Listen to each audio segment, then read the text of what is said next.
ನಮಸ್ಕಾರ, ಸತ್ಯಶೋಧಕ ನ್ಯೂಸ್ಗೆ ಸ್ವಾಗತ. ಹಟ್ಗಾರ ಸಮಾಜದ ಪ್ರತಿಭಾವಂತ SSLC ಹಾಗೂ PUC ವಿದ್ಯಾರ್ಥಿಗಳಿಗೆ ಪ್ರತಿಭಾ ಪುರಸ್ಕಾರ. ಬಾಗಲಕೋಟೆ ಜಿಲ್ಲೆಯ ರಬಕವಿಬೆಟ್ಟಿ ತಾಲೂಕಿನ ರಬಕವಿ ನಗರದ ಶ್ರೀ ಬನಶಂಕರಿ ಸಮುದಾಯ ಭವನದಲ್ಲಿ ರಬಕವಿ ಹಟ್ಗಾರ ಸಮಾಜದ ವತಿಯಿಂದ 2025-26ನೇ ಸಾಲಿನ SSLC ಹಾಗೂ PUC ಪರೀಕ್ಷೆಯಲ್ಲಿ ಅತ್ಯುತ್ತಮ ಸಾಧನೆ ಮಾಡಿದ ಪ್ರತಿಭಾವಂತ ವಿದ್ಯಾರ್ಥಿನಿಯರಿಗೆ ಪ್ರತಿಭಾ ಪುರಸ್ಕಾರ ಕಾರ್ಯಕ್ರಮವನ್ನು ಅದ್ದೂರಿಗೆ ಆಚರಿಸಲಾಯಿತು. ಈ ಕಾರ್ಯಕ್ರಮವನ್ನು ತೇರದಾಳ ಮತಕ್ಷೇತ್ರ ಕಾಂಗ್ರೆಸ್ ಪಕ್ಷದ ಮುಖಂಡರು ಶ್ರೀ ಸಿದ್ದು ಕೊಣ್ಣೂರು ಹಾಗೂ doctor SP Sugamad, Somashekhar Kotrashetti, Mallikarjuna Hasi, Makru Megadi, MS Badami, Channabasu Vijapur, doctor GH Chittaragi ಅವರು ಕೂಡಿ ಜ್ಯೋತಿ ಬೆಳಗಿಸುವ ಮೂಲಕ ಕಾರ್ಯಕ್ರಮ ಪ್ರಾರಂಭವಾಯಿತು. ಇನ್ನು ಹೆಚ್ಚಿನ ಮಾಹಿತಿಗಾಗಿ ನಮ್ಮ MS ಬದಾಮಿ ಸರ್ ವಿದ್ಯಾರ್ಥಿಗಳಿಗೆ ಸಾಧನೆ ಬಗ್ಗೆ ಅರಿವು ಮೂಡಿಸಲು ಮಾತನಾಡಲಿದ್ದಾರೆ. ಬನ್ನಿ ಕೇಳೋಣ.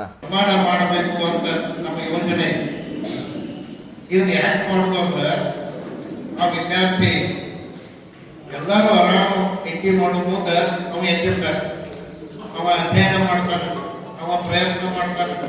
ಆ ಪ್ರಯತ್ನದ ಫಲ ಅವನ ತ್ಯಾಗ ಐತಿ, ನಿದ್ದೆ ತ್ಯಾಗ ಮಾಡಿರ್ತಾನೆ, ಊಟ ಕಡಿಮೆ ಮಾಡಿರ್ತಾನೆ, ಇದೆಲ್ಲ ಫಲವಾಗಿ ಅವಾಗ ಇದು ಬಂದಿರ್ತಾನೆ.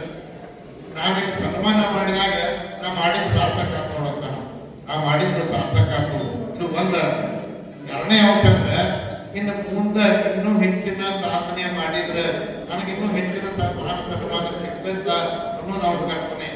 ಆ ಕಲ್ಪನೆನ ಮೂಡಿಸುವುದೇ ಈ ಪಕ್ಷದ ಕೆಲಸ. ಅದಕ್ಕೆ ಈ ಪ್ರತಿಭೆ ಅಂತಕ್ಕಂಥದ್ದನ್ನ ನಾವು ಅಂಕಗಳನ್ನ ಪಡೆದರೆ ಮಾತ್ರ ಅವರು ಪ್ರತಿಭಾವಂತರು ಅರ್ಥ ಮಾಡಬೇಡ. ಸ್ವಲ್ಪ ಅಂಕಗಳು ಕಡಿಮೆ ಬಂದಿರ್ಬೋದು, ಹೆಚ್ಚು ಬಂದಿರ್ಬೋದು, ಆದ್ರೆ ಪ್ರತಿಭೆ ಅಂತಕ್ಕಂಥದ್ದು ಅಲ್ಲಿ ಒಳಗೆ ಇರ್ತಂದ್ರೆ. ತೇರದಾಳ ಮತಕ್ಷೇತ್ರದ ಕಾಂಗ್ರೆಸ್ ಪಕ್ಷದ ಮುಖಂಡರು ಕೂಡ ನಮ್ಮ ಸಿದ್ದು ಕೊಣ್ಣೂರವರು ವಿದ್ಯಾರ್ಥಿಗಳಿಗೆ ಸಾಧನೆ ಬಗ್ಗೆ ಒಂದೆರಡು ಮಾತುಗಳನ್ನು ಹೇಳಿದ್ದಾರೆ. ಬನ್ನಿ ಕೇಳೋಣ. ಯಾಕೆ ಮಾಡಬೇಕು?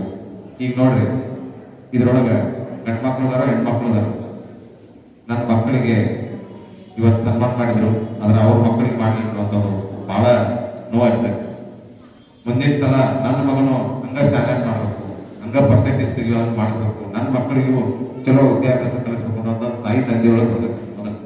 ಆ ನಂತರ ಮಕ್ಕಳಿಗೆ ಏನ್ ಬರ್ತೈತಿ, ನನ್ನ ಗೆಳತಿಗೆ ಸನ್ಮಾನ ಮಾಡ್ಯಾರೋ, ನನ್ನ ಗೆಳೆಯ ಸನ್ಮಾನ ಮಾಡ್ಯಾರೋ, ಅದರ ಮುಂದಿನ ಸಲ ನಾನು ಸನ್ಮಾನ ಮಾಡ್ಬೇಕು ಅನ್ನೋದು ಒಂದು ಗುರಿ ಇಡ್ತಾರೆ. ಇದು ಬಹಳ ಅವಶ್ಯಕತೆ ಐತಿ. ಪ್ರತಿ ಸಲನೂ ಪ್ರತಿಭಾ ಪುರಸ್ಕಾರವನ್ನು ಮಾಡ್ಬೇಕಂತ ನಿಮ್ಮೆಲ್ಲರಲ್ಲಿ ಸಮಾಜ ದಯವಿಟ್ಟು ಕೇಳ್ಕೊಂಡು.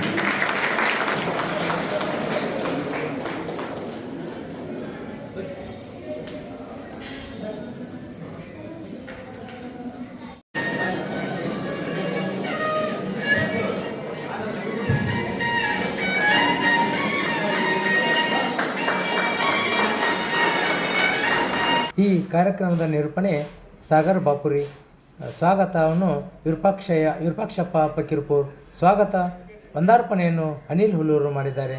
ಈ ಸಂದರ್ಭದಲ್ಲಿ ರಬಕವಿ ಬನಶಂಕರಿ ದೈವ ಮಂಡಳಿ ಹಾಗೂ ಮಹಿಳಾ ಮಂಡಳಿಯರು ಈರಣ್ಣ ಹೊನ್ವಾಡ್, ಪ್ರಭು ಉಮ್ದಿ, ಡಾಕ್ಟರ್ ಸಂಗಮೇಶ್ ಹತ್ಪಕ್ಕಿ, ಯಲ್ಲಪ್ಪ ಕಟಗಿ ಮತ್ತು ಸಮಾಜದ ಹಿರಿಯರು, ಯುವಕರು, ತಾಯಂದರು, ಮುದ್ದು ಮಕ್ಕಳು ಹಾಜರಿದ್ದರು.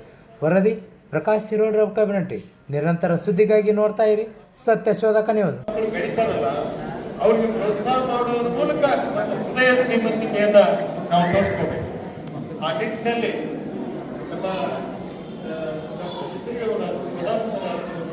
ಚನ್ನಬಸಪ್ಪನ ವಿಜಾಪುರ ಹಾಗೂ ನಮ್ಮ ಸಮಾಜದ ಎಲ್ಲ ಹಿರಿಯರು ಬಹಳ ಕಷ್ಟಪಟ್ಟು ಇವೆಲ್ಲ ಒಂದು ನಮ್ಮ ಸಮಾಜದ ಜನರು ಬೆಳವಣಿಗೆ ಆಗಬೇಕು, ಅಭಿವೃದ್ಧಿ ಹೊಂದಬೇಕು, ಅವ್ರಿಗೂ ಪ್ರೋತ್ಸಾಹ ಸಿಗಬೇಕು ಅನ್ನೋ ನಿಟ್ಟಿನಲ್ಲಿ ಕಾರ್ಯಕ್ರಮ ಮಾಡ್ತಾ ಇದ್ದಾರೆ. ನಾನು ಇದನ್ನ ಗಮನಿಸ್ತಾ ಇದ್ದೇನೆ. ಈ ಹಿನ್ನೆಲೆಯಲ್ಲಿ ಇವತ್ತು ಎಲ್ಲ ಸನ್ಮಾನ ಒಳಪಟ್ಟವರಿಗೆ ನಾನು ಶುಭ ಹಾರೈಸ್ತೀನಿ. ಭಗವಂತ ತಾಯಿ ಶಾಕಂಬರಿ ದೇವಿ, ಗಣಶಂಕರಿ ದೇವಿ ಅವರ ಮುಂದಿನ ಎಲ್ಲ ಕಾರ್ಯಗಳಿಗೆ, ಅವರ ಮುಂದಿನ ಎಲ್ಲ ವಿದ್ಯಾಭ್ಯಾಸಗಳಿಗೆ ಅವಳು ಅನುಗ್ರಹ ಮಾಡಲಿ, ಅವಳು ಶಕ್ತಿಯನ್ನು ಕೊಡಲಿ ಅಂತಕ್ಕಂಥ ಮಾತನ್ನ ಹೇಳ್ತಾ, ಈ ಸಂದರ್ಭದಲ್ಲಿ ನಮ್ಮ ಗುರು ಹಿರಿಯರು ಹೇಳ್ತಿರ್ತಾರೆ ಏನಂತ, ಸಮಾಜದ ಋಣ ತೀರಿಸಬೇಕು, ತಂದೆ ತಾಯಿ ಋಣ ತೀರಿಸಬೇಕು, ಹಾಗೂ ದೇವರ ಋಣ, ಗುರು ಋಣ, 4 ಋಣ ಅದಾವ. ಈ 4 ಋಣವನ್ನ ಮನುಷ್ಯ ಯಾವಾಗ ಏನು ಒಂದು ತಾಕತ್ ಕೊಡ್ತೈತೆ ಆ ಹೊತ್ತೆ ನಾವು ಮಾಡಿ ಆ ಒಂದು ಸಂತೋಷ ಪಡ್ಬೇಕು.